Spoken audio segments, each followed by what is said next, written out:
Good morning, Lufkin Central and Online Worship Community. Jason Hollinger, the preaching and community minister here.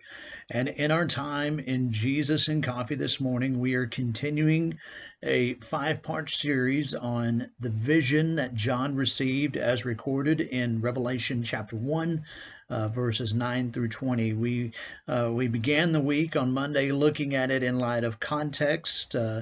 Yesterday, it was in light of timing, and today we're going to talk about these verses in light of destiny. In light of destiny. And so, as we do, we will read a little, issue a challenge, and send you on your way for the day. And of course, hopefully, with a nice cup of coffee. So, hear the word of the Lord, Revelation chapter 1, verses 9 through 20, in light of destiny. I, John, am your brother. All of us share with Christ in suffering, in the kingdom, and in patience to continue. I was on the island of Patmos because I had preached the word of God and the message about Jesus.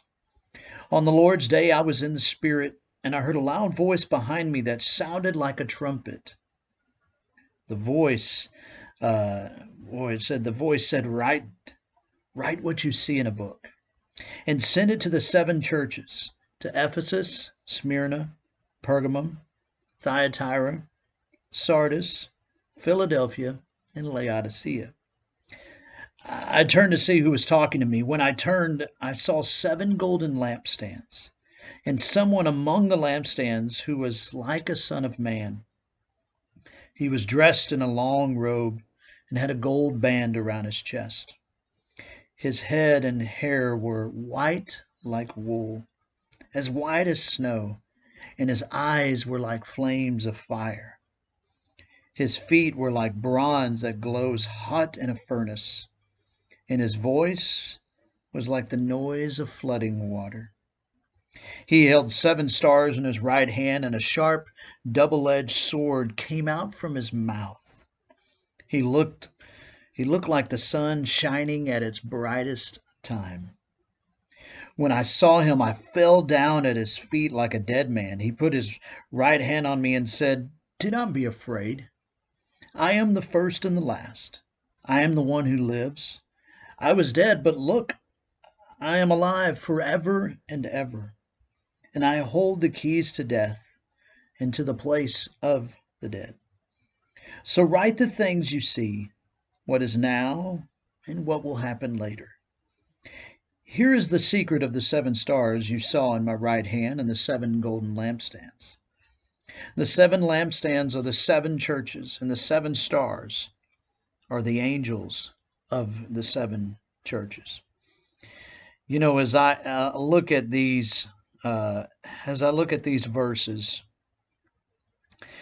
especially, in light of destiny. Destiny is defined as, the events that will necessarily happen to a particular person or thing in the future.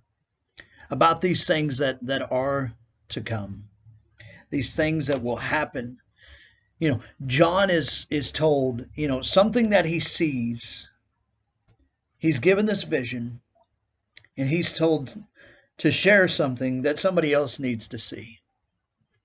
At this promise, that this hope, and that even just the destiny that Jesus had, that he gave up his home in heaven, came to live and to be among his creation. Remember Genesis chapter 1, in the beginning God created the heavens and the earth, and John chapter 1, in the beginning was the Word, and the Word was God, and the Word was with God. And we find that Word to be Jesus. And so Jesus surrenders his home in heaven and comes to live among his creation.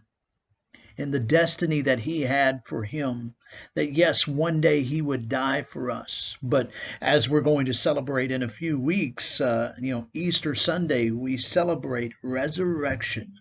We celebrate the one who was dead and is alive again, just as John is told about here, the Alpha and the Omega, the first and the last, the one who is right now and forever will be, the one who is alive and who once was dead. The destiny that Jesus fulfilled is also a promise of a future for us, a destiny for us, of a home that is not filled with, and we're going to look at here at some point in the next couple of weeks, later on what it talks about in Revelation, that land that there's no more hurting, sorrow, sadness, that it's a place of light because of who is there. Because God is light and in him there is no darkness. That there's no need for a sun or a moon there, because the light that is provided there is the creator of light. And so the destiny that Jesus lived out, that Jesus fulfilled, and that Jesus is fulfilling is a promise of hope, of a destiny, of a future for us. And just like John was called, was challenged, was commissioned, however you want to say it, to share that message with those churches, right? The churches that he was called to share it with. We share the message of life, of death, and life again. That is all encompassed within that relationship with Jesus. We have a destiny. We have a future in store for us. And it takes us realizing the necessity, the urgency to share that message, to follow Jesus and to lead others to follow him. It takes those willing to take up those words and share them with someone, because someone shared them with you. So here's your challenge today. How are you going to share and lead somebody to that future hope, that future home in heaven? I can't wait to hear and see how it goes. Y'all have a great day.